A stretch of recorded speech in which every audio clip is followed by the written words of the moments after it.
Hello everyone and welcome to my 2026 book journal setup. I find these videos so relaxing to watch and I really hope you feel the same when you're watching mine.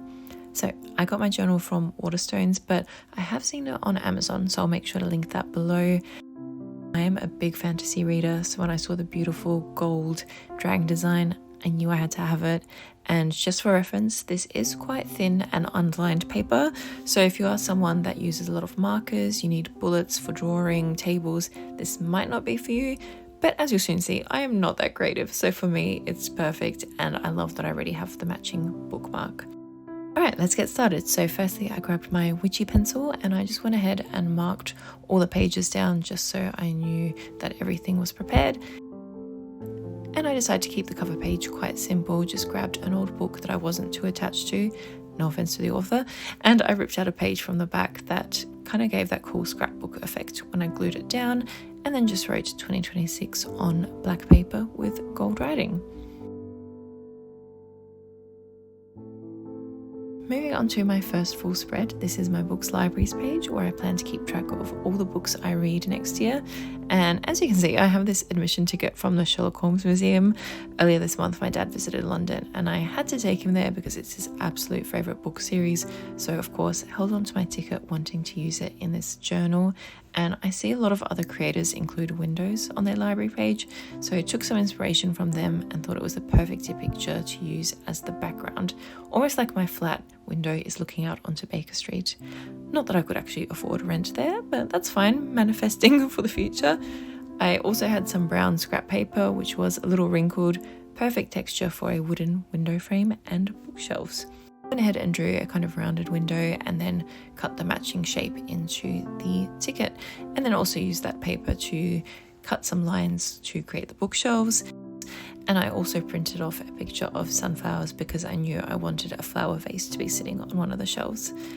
And then before sticking everything down, I got my washi tape and I did half the width along the bottom just so that the dragons were still showing, and then the full thing just along the top. And then once I had a good idea of what space I was working with, I went ahead and just trimmed and stuck down everything else.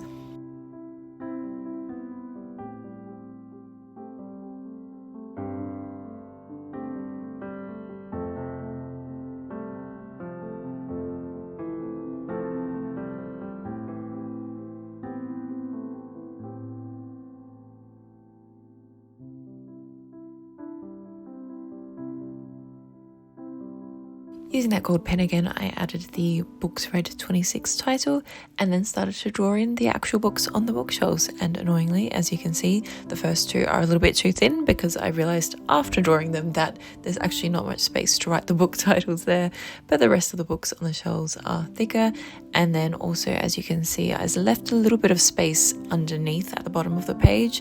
This is just so that if I happen to read more books than I've drawn, I can add a couple more shelves along the bottom. Or I could also add a little key there, or maybe some of my reading goals for the year. I'm just going to kind of leave that blank for now, and at some point in the year I will add to it. But moving on to the third spread, and this is my Hall of Fame.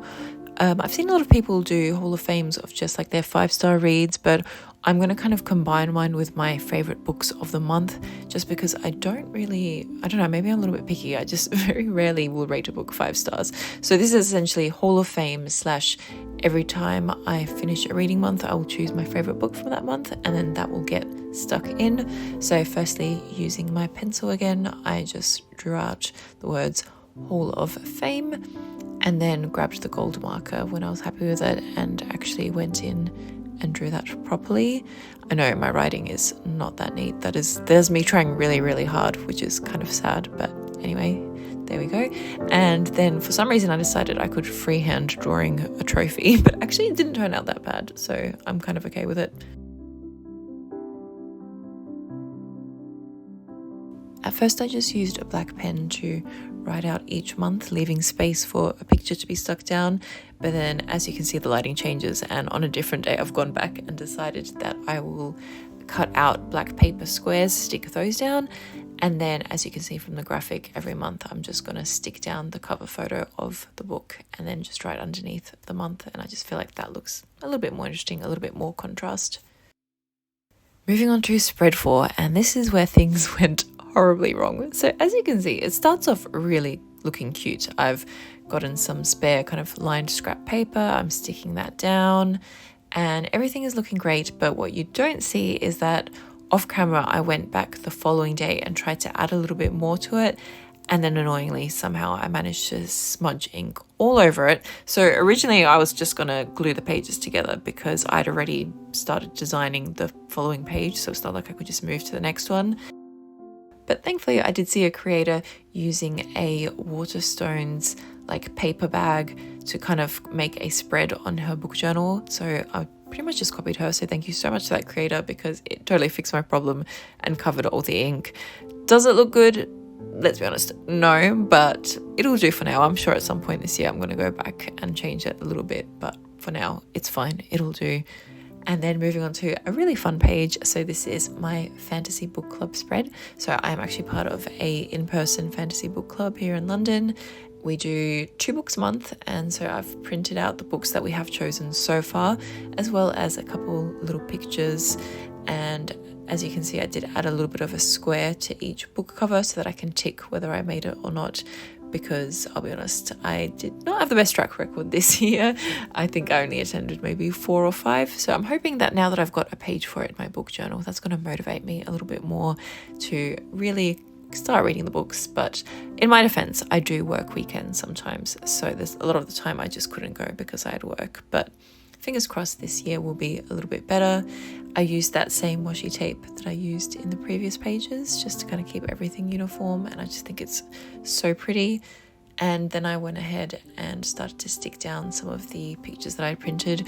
During the summer, our book club is a picnic, so I thought it'd be cute to print a little picnic basket. And in the winter months, we meet in cafes, so croissant and stuff like that. And then that little picture in the corner is of all of us when we went to Saucy Books in the summertime. And then annoyingly, I think I got a little bit too confident after drawing that trophy because I decided to write out the title without first doing it in pencil. And as you can see, I messed it up. For some reason, when I wrote book club, it was really bunched together. And I'm sure at some point this year, I'm going to go back and fix it. But for now, it'll do. And then I'm actually combining my book journal with my scrapbook. So for every monthly spreads, I'm going to do 4 pages. So the first 2 will just be my scrapbook. So I'll have my calendar there of things I've done over the month and any pictures I stick in.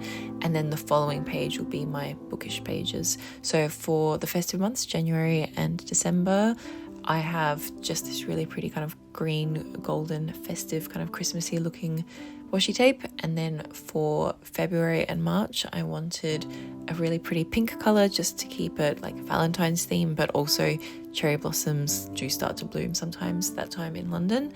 And then for spring, I wanted some pastel colors, more kind of spring, Easter vibes. For summer, I chose this really pretty kind of turquoise tie-dye effect. I thought that was so summery looking. And then of course, for the autumnal months, had to do the red and gold leaves. So that is my journal done. Let's do one last flip through. I really hope you guys enjoyed this video, and I will see you next time.